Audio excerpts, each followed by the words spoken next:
বাংলাদেশের সর্বশেষ গুরুত্বপূর্ণ আপডেট সংবাদে আপনাকে স্বাগত। শুরুতেই সংবাদ শিরোনাম, পরে বিস্তারিত। শুরুতেই জানাবো, নেত্রকোনা জেলার এসআইকে কুপিয়ে হত্যা।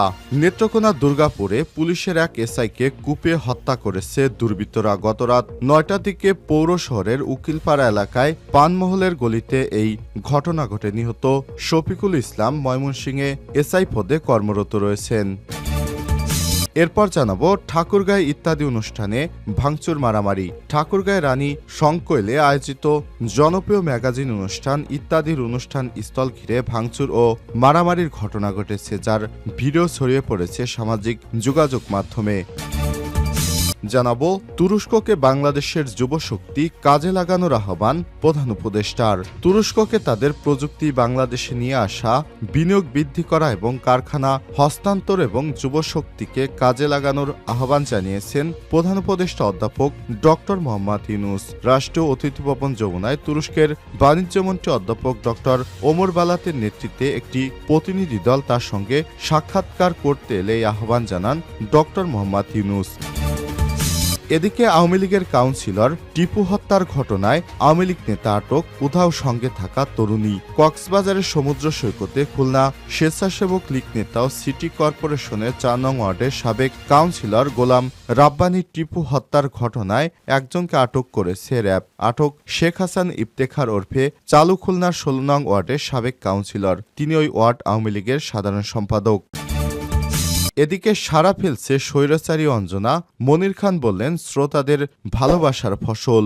দর্শক শ্রোতা মহলে সাড়া ফেলেছে কোটি বাঙালির হৃদয় ঠাঁই করে নেয়া জনপ্রিয় সঙ্গীতশিল্পী মনির খানের স্বৈরাচারী অঞ্জনা 2025 নামে শিরোনামের গানটি। প্রতিশ্রুতি অনুযায়ী অন্যান্যদের বছরের মতো প্রথম 1 জানুয়ারির দিন প্রকাশ করা হয় গানটি। মাত্র 8 দিনে 1 মিলিয়ন অর্থাৎ 10 লাখের বেশিবার গানটি শুনেছে দর্শক শ্রোতারা।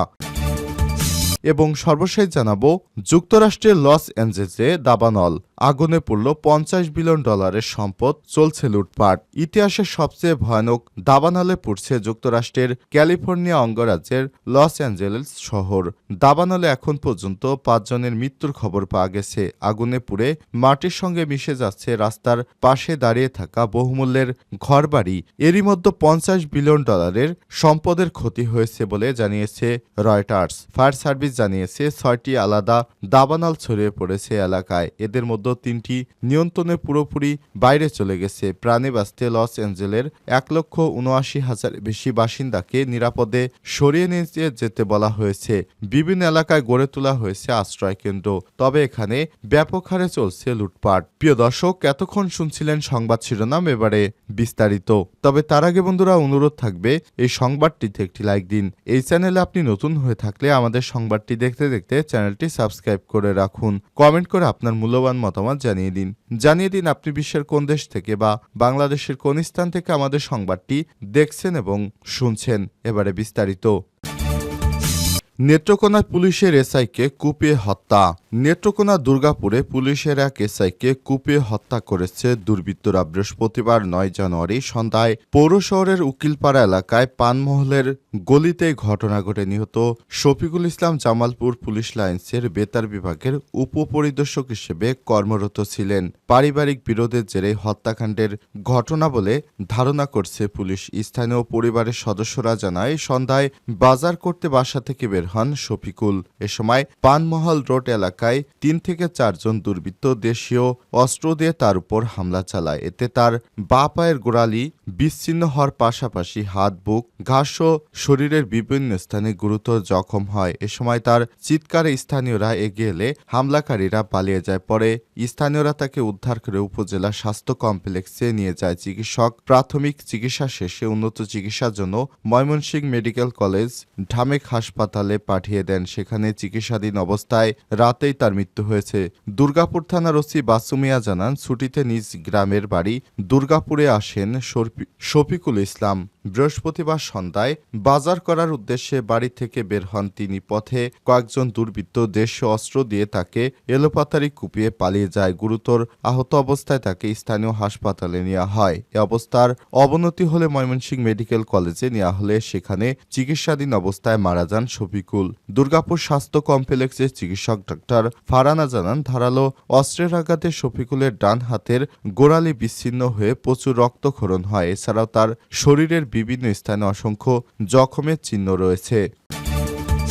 ঠাকুরগাঁয় ইত্যাদির অনুষ্ঠানে ভাঙচুর মারামারি। ঠাকুরগাঁয়ের রানীসং কৈলে আয়োজিত জনপ্রিয় ম্যাগাজিন অনুষ্ঠান ইত্যাদির অনুষ্ঠানস্থলে গিয়ে ভাঙচুর ও মারামারির ঘটনা ঘটেছে, যার ভিডিও ছড়িয়ে পড়েছে সামাজিক যোগাযোগ মাধ্যমে। প্রথমে স্থগিতের ঘোষণা দেওয়া হলেও কয়েক ঘন্টা পর পরিস্থিতি স্বাভাবিক হলে আবারও রাত 11:30টার দিকে অনুষ্ঠান শুরু করে কর্তৃপক্ষ। বৃহস্পতিবার 9 জানুয়ারি সন্ধ্যার পর উপজেলার রাজা টঙ্কনাথের বাড়িতে আয়োজিত ইত্যাদির রেকর্ডিং অনুষ্ঠানের ঘটনা ঘটে। অনুষ্ঠানে মারপিট ও ভাঙচুরের ভিডিও সামাজিক যোগাযোগ মাধ্যমে ছড়িয়ে পড়ে।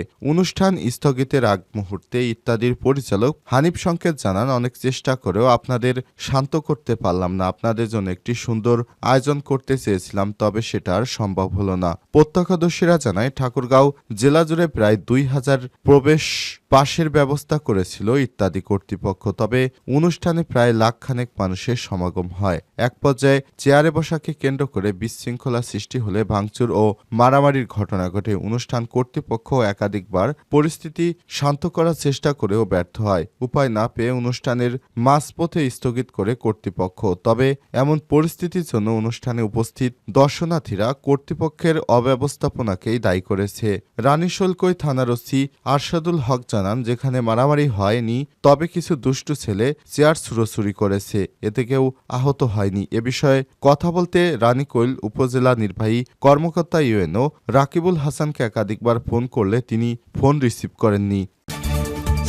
তুরস্ককে বাংলাদেশের যুব শক্তি কাজে লাগানোর আহ্বান প্রধান উপদেষ্টার। তুরস্ককে তাদের প্রযুক্তি বাংলাদেশে নিয়ে আসা, বিনিয়োগ বৃদ্ধি করা, কারখানা স্থাপন এবং যুবশক্তিকে কাজে লাগানোর আহ্বান জানিয়েছেন প্রধান উপদেষ্টা অধ্যাপক ডক্টর মোহাম্মদ ইউনূস। বৃহস্পতিবার 9 জানুয়ারি রাষ্ট্রীয় অতিথি ভবন যমুনায় তুরস্কের বাণিজ্যমন্ত্রী অধ্যাপক ডক্টর ওমর বালাতের নেতৃত্বে একটি প্রতিনিধি দল তাদের সঙ্গে সাক্ষাৎকার করতে এলে তিনি এই আহ্বান জানান। প্রধান উপদেষ্টা বলেন, তত্ত্বাবধায়ক সরকার দেশের যুব সমাজের জন্য কাজের সুযোগ সৃষ্টি করতে চলেছে এবং করছে, এবং এ ব্যাপারে তুরস্কের সহযোগিতা কামনা করছি। আমাদের তরুণ জনগোষ্ঠীকে সুযোগ দিতে আপনাদের সহায়তা চাচ্ছি। এটি আমাদের দেশের প্রতি, আপনাদের দেশের প্রতি অবদান। বাংলাদেশ ও তুরস্ক পারস্পরিক সহযোগিতার মাধ্যমে একটি স্বপ্নের সম্পর্ক গড়ে তোলার সম্ভাবনা রয়েছে উল্লেখ করে ডক্টর মোহাম্মদ ইউনূস বলেছেন, আমাদের তরুণদের ব্যবহার করে এখানে আপনারা কারখানা পরিচালনা করুন, যেন আপনার এই অঞ্চলে পণ্য সরবরাহ করতে পারেন। তুরস্কের বাণিজ্যমন্ত্রী অধ্যাপক ডক্টর ওমর বালাত বলেছেন, প্রতিরক্ষা শিল্প, স্বাস্থ্য ব্যবস্থা, ফার্মাসিউটিক্যালস এবং কৃষি যন্ত্রপাতির ক্ষেত্রে অর্থনৈতিক সহযোগিতা হতে পারে। আমরা বাংলাদেশে আমদানির ক্ষেত্রে ভারত ও অন্যান্য বাজারকে প্রতিস্থাপন করতে পারি। অর্থনৈতিক ও সামাজিক ক্ষেত্রেও সকল পর্যায়ের সহযোগিতা হতে পারে। কাউন্সিলর টিপু হত্যার ঘটনায় আওয়ামী লীগ নেতা আটক, উধাও সঙ্গে থাকা তরুণী। কক্সবাজার সমুদ্র সৈকতে খুলনার স্বেচ্ছাসেবক লীগ নেতা ও সিটি কর্পোরেশনের 4 নং ওয়ার্ড সাবেক কাউন্সিলর গোলাম রব্বানী টিপু হত্যার ঘটনায় একজনকে আটক করেছে র্যাব। আটক শেখ হাসান ইফতেখার ওরফে চালু খুলনার 16 নং ওয়ার্ডের সাবেক কাউন্সিলর। তিনি ওই ওয়ার্ড আওয়ামী লীগের সাধারণ সম্পাদক। র্যাব 15-র অধিনায়ক লেফটেন্যান্ট কর্নেল এইচ.এম.